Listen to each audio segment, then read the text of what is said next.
আগুন লেগে একটি পরিবারের 7টি ছাগল পুড়ে ছাই হয়েছে এবং সেখানে আমাদের সংগঠন আব্দুল গফুর মুন্সি ফাউন্ডেশনের পরিচালক জনাব আশরাফ মুন্সি আর্থিক সাহায্য ও খাদ্য সামগ্রী নিয়ে পরিবারটির পাশে দাঁড়ালেন।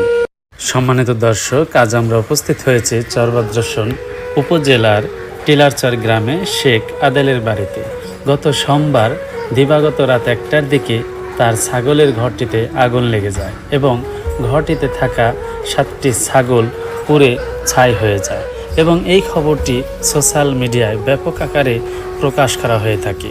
এবং যখনই আমরা এটি জানতে পারি, আব্দুল গফুর মুন্সি ফাউন্ডেশনের পরিচালক শাহাদাত মুন্সি, আশরাফ মুন্সি, সাইফুল ইসলাম তারা বিষয়টি নিয়ে আলাপ আলোচনা করতে থাকেন এবং তাদেরকে আর্থিক সাহায্য অর্থাৎ 1 বস্তা চাল, ডাল, লবণ সহ তাদেরকে সাহায্য পাঠিয়ে দেওয়া হয়। আমরা দ্রুত তাদের বাড়িতে চলে যাই। শেখ আদেলের বাড়িতে আমরা গেলে সেখানে কিছু স্থানীয় গণ্যমান্য ব্যক্তিবর্গ আমাদের সাথে